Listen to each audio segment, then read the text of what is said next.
Coming up, you want something more incredible? In the face of that corrupt conduct, President Donald Trump, in what looks like an attempt to fulfill his commitment to drain the swamp, asks the new president of the Ukraine to look into the 2016 election interference and also asks him to look into the questionable firing of the lead investigator, Viktor Shokin. Incredibly, it is that request which is being characterized by Democrats and much of the hysterical media as something worthy of impeachment. I would submit it's something worthy of praise.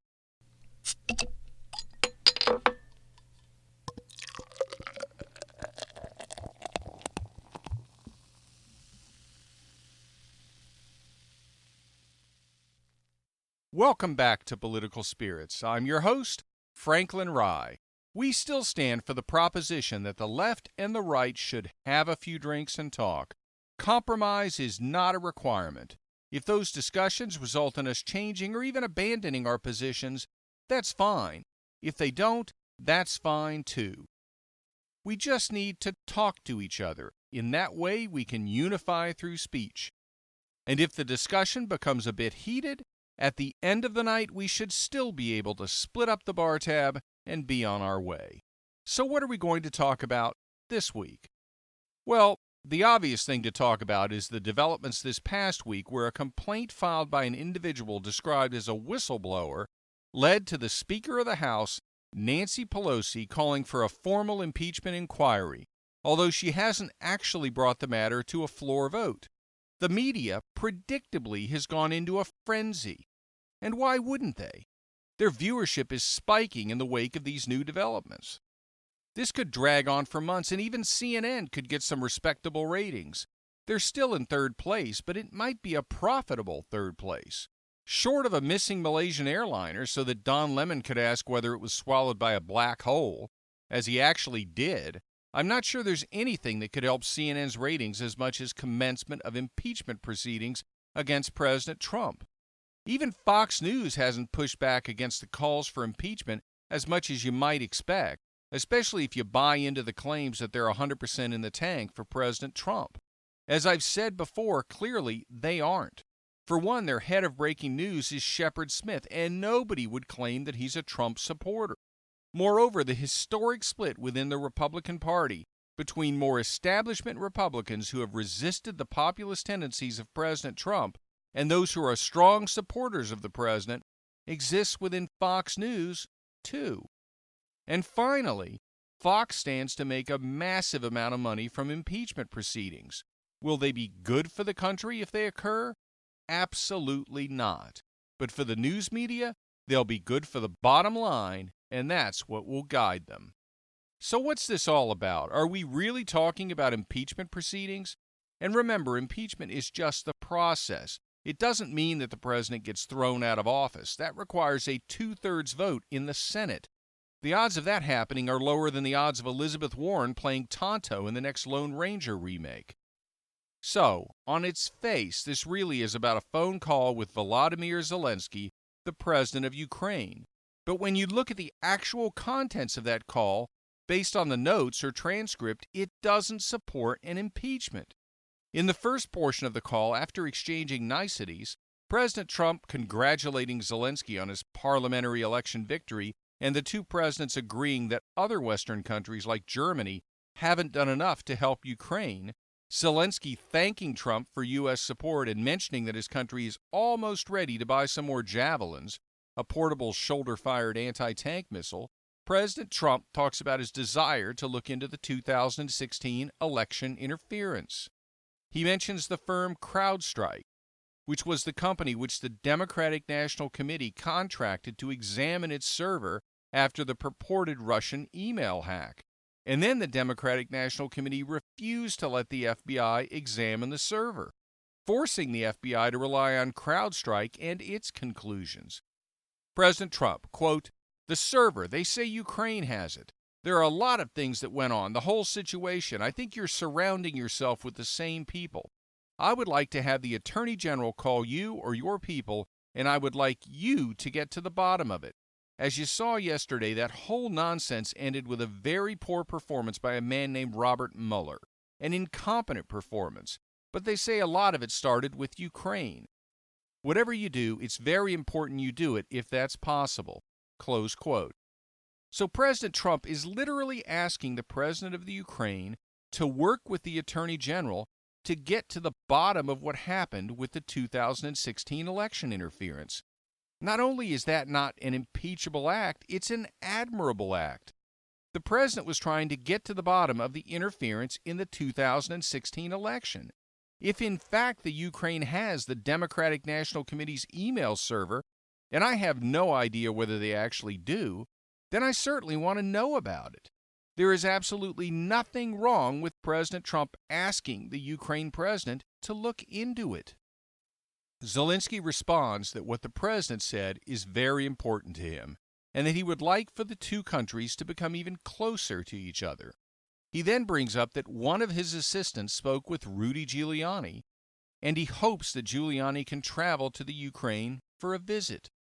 Zelensky then assures President Trump that all of the investigations will be done, quote, openly and candidly, close quote. President Trump responds, quote, good, because I heard you had a prosecutor who was very good and he was shut down, and that's really unfair. A lot of people are talking about that, the way they shut your very good prosecutor down and you had some very bad people involved, close quote. President Trump then advises that he will have both the Attorney General and Rudy Giuliani contact President Zelensky, and that if he could speak with him, quote, that would be great, close quote. Trump then notes that the former U.S. ambassador to the Ukraine was, quote, bad news, close quote, and the people she was dealing with in the Ukraine were, quote, bad news, close quote. He then brings up Joe Biden's son, notes that Joe Biden stopped the prosecution and, quote, a lot of people want to find out about that, so whatever you can do with the Attorney General would be great, close quote. President Trump was obviously talking about Hunter Biden, Joe Biden's son. Now, he didn't bring up the details, but in case you haven't heard them, Hunter Biden was discharged from the Navy after failing a test for cocaine. Within just a couple of months after that, even though he had no oil and gas experience, he was named to the board of directors of Burisma, the largest private gas company in Ukraine, for $50,000 per month in fees. Soon thereafter, then Vice President Joe Biden pressured the then president of the Ukraine to fire the Ukrainian lead prosecutor, Viktor Shokin, who was investigating Burisma, that company on whose board of directors Hunter Biden sat. VP Joe Biden later bragged on videotape that he forced the president of the Ukraine to fire that investigator, or else he wouldn't receive $1 billion in U.S. aid. The videotape has been widely disseminated and is available from multiple news organizations and on YouTube. Not only did Biden brag that he forced the firing, but he even bragged that he gave the Ukrainian president just 6 hours to perform the task. Now, you may have heard Joe Biden's campaign representatives and Joe Biden itself have claimed that the reason that Joe Biden insisted that the Ukrainian lead prosecutor be fired was not because he was investigating the company Burisma, on whose board of directors his son sat, but rather because the prosecutor was ineffective. Moreover, Biden's campaign claims that the prosecutor had already completed his investigation of Burisma. But investigative journalist John Solomon has rebutted those claims with 400 pages of documentation, including documentation from Burisma's own representatives. The investigation, which was already completed regarding Burisma, was a British investigation. Solomon's documentation shows that the prosecutor in the Ukraine was still investigating Burisma. As Solomon notes in his September 26 article in thehill.com, entitled, quote, "These once secret memos cast doubt on Joe Biden's Ukraine story," close quote. Quote, "Ukrainian prosecutors say they've been trying to get this information to the U.S. Department of Justice since the summer of 2018, fearing it might be evidence of possible violations of U.S. ethics laws," close quote. Moreover, the fired prosecutor himself has provided sworn testimony that he was investigating Burisma at the time he was fired, and that he was about to interview Hunter Biden. He also testified that he was told the reason he was fired is because Joe Biden was unhappy about the Burisma investigation. Shokin testified, quote, "The truth is that I was forced out because I was leading a wide-ranging corruption probe into Burisma Holdings, a natural gas firm active in Ukraine, and Joe Biden's son was a member of the board of directors," close quote. In his conversation with Solomon, Victor Shokin advised that he was going to question Hunter Biden about $3 million in fees that he and his partner collected from Burisma through their American company. Let's break for a moment just to think about what I've described. The New York Times published a story in December 2015 noting that Burisma hired Hunter Biden just a few weeks after his father as VP began overseeing relations with the Ukraine. Can you imagine how much digging would have occurred if Biden were a Republican vice president? The Times didn't ignore the issue, but it didn't run with it at all. Did they relaunch an inquiry after Joe Biden bragged about forcing the president of Ukraine to fire the prosecutor? Nope. So whenever you hear members of the news media complaining about Donald Trump referring to them as fake news, consider the extent to which the premier news outlets in the country, including most prominently the New York Times, have repeatedly failed to do their jobs. The bottom line is that Joe Biden's conduct stinks to high heaven. The evidence John Solomon has collected shows that Biden isn't playing it straight with the American people. He used an express threat to withhold $1 billion American taxpayer dollars that had already been committed to Ukraine as the leverage to force the president of Ukraine to fire the prosecutor investigating the company Biden's underqualified son was being paid $50,000 a month to sit on its board of directors. And then he bragged about it on video. And this is the leading contender for the Democratic nomination for president. Incredible. You want something more incredible? In the face of that corrupt conduct, President Donald Trump, in what looks like an attempt to fulfill his commitment to drain the swamp, asks the new president of the Ukraine to look into the 2016 election interference, and asked him to look into the questionable firing of the lead investigator, Victor Shokin. Incredibly, it is that request which is being characterized by Democrats and much of the hysterical media as something worthy of impeachment. I would submit it's something worthy of praise. But you say President Trump said he would have the Attorney General and Rudy Giuliani contact the president of Ukraine. Isn't that suspicious? No. President Trump committed to drain the swamp. And what he requested of the president of Ukraine fits right in with that commitment. Moreover, the United States and Ukraine are party to a 1998 treaty entered into during the Clinton administration, which provides for cooperation in legal investigations, including providing Ukraine with legal assistance. That's exactly what President Trump offered. But you say there's more to this than the actual phone call itself. What about the whistleblower complaint? Well, I've read it. It's available in multiple locations, including usatoday.com, where I reviewed it. The first time I read it, what struck me is that it didn't read like a whistleblower complaint. It read like a legal brief. It's constructed like a document designed to make multiple arguments, pulling in information from multiple sources to show why one side on a matter is comprised of the bad guys. It makes overly definitive statements about the strength of the information in it and what it shows. It pulls together a string of references to newspaper articles, cable news coverage, and other media coverage of issues related to the Trump administration and Ukraine. And notwithstanding that the whistleblower states that he or she was, quote, not a direct witness to most of the events described, close quote, I can't find anything in the whistleblower complaint for which the purported whistleblower was, in fact, a direct witness. Moreover, the repeated references to newspaper articles and stories on cable television in a whistleblower complaint is bizarre. Whistleblowers commonly complain about matters about which they have actual knowledge. They don't put together a brief referencing news articles and conversations with unnamed sources. Based on this standard, who's going to be the next whistleblower against President Trump?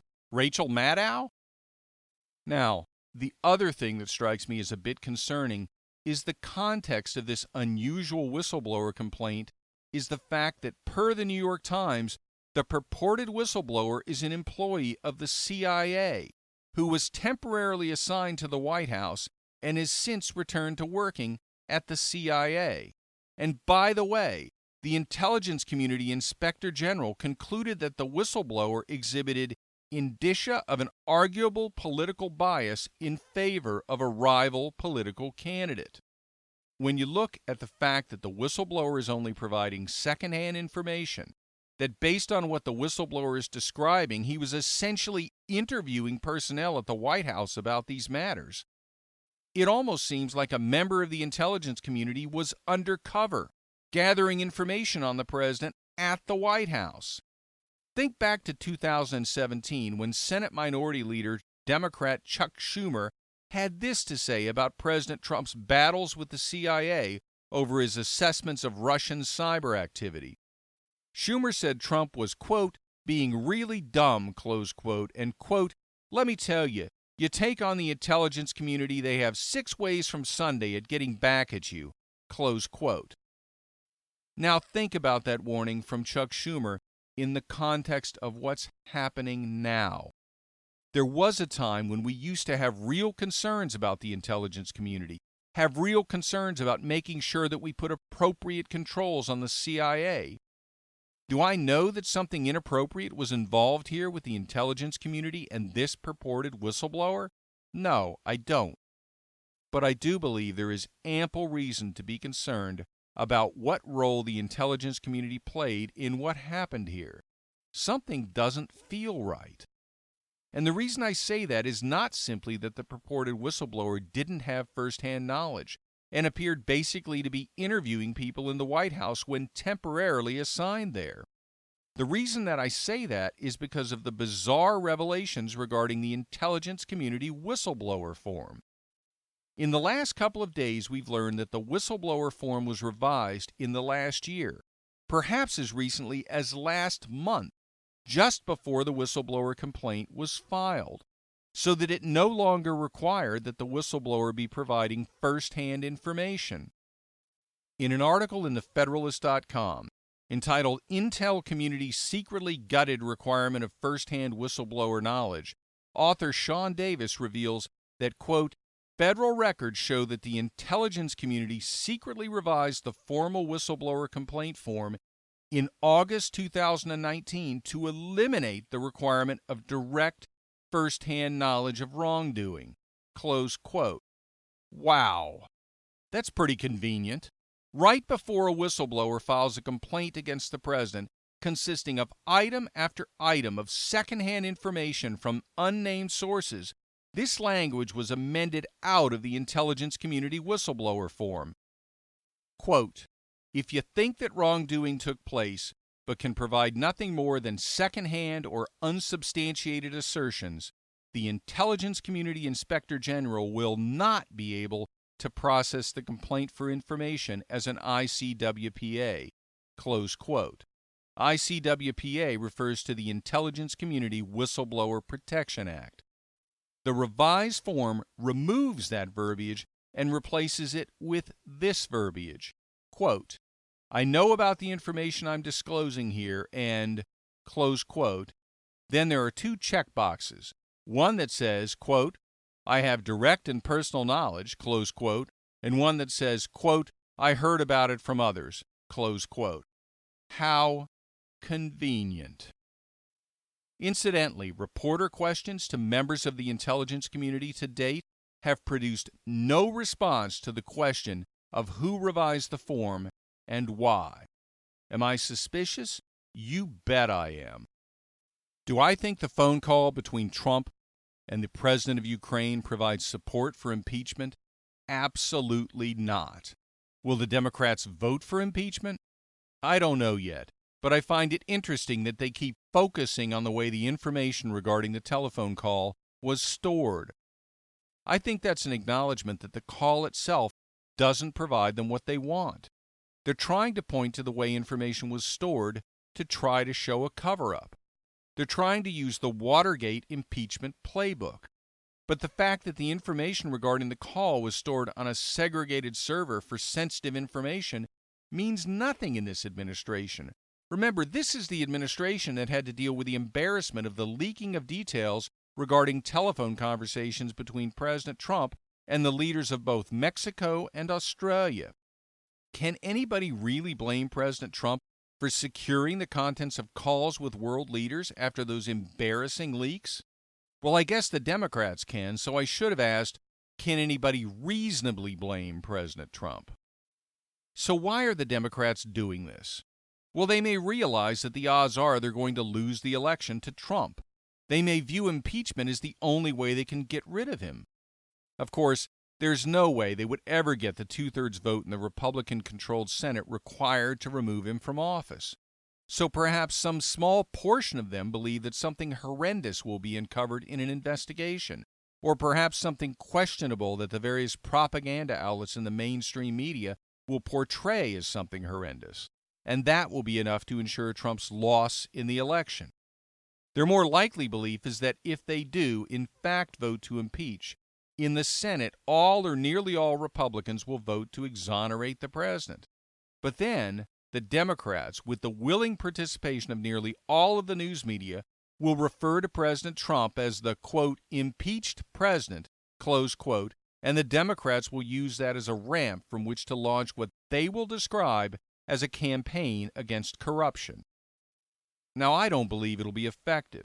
In fact, I believe it will ramp up the base that supports President Trump even more than they already are, and it will drive over to Trump independents and some moderate Democrats who are fed up with politicians who only want to investigate their opponents rather than trying to actually deal with legislative issues. And in the end, a President Trump who survives impeachment will emerge stronger, just as Bill Clinton emerged from his impeachment a stronger president who was very popular by the end of his term. Let me advance one more unusual theory regarding the Democrat approach to impeachment. I'm not saying this is the approach of Democratic leadership, but I think it may be the approach of the hard left that has been so aggressive in pushing for impeachment. Justice Democrats is a political action committee comprised of very leftist Democrats who've supported various hard left Democrats, most prominently including Alexandria Ocasio-Cortez. The founders of the PAC include her former chief of staff, Saikat Chakrabarty, as well as left-wing YouTube commentators Cenk Uygur and Kyle Kulinski. The Justice Democrats may actually want to force Democrats to vote on an impeachment resolution so that they can identify those who oppose the resolution and find primary opponents for them. Is that smart? Certainly not in the short term, but if that's what they want, they may think it's the right move in the long term. They may prefer a more ideologically pure Democratic Party, which is solely a hard left party. Their attitude may be that they'll suffer losses in the short term, but in the long term they may believe that demographic changes will ensure the success of a more hard left party. I think they're wrong, and I hope they're wrong.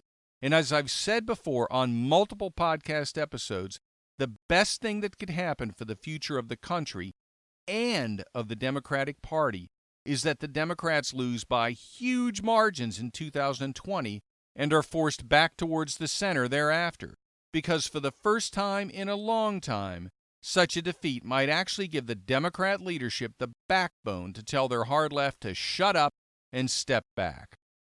I don't plan to shut up. I'll be back next week with another episode of Political Spirits. I hope you'll join me. Be sure to tell your friends about Political Spirits and like the podcast on Facebook at Political Spirits. And follow me and the podcast on Twitter at Franklin Rye. This is Franklin Rye. Thank you for listening.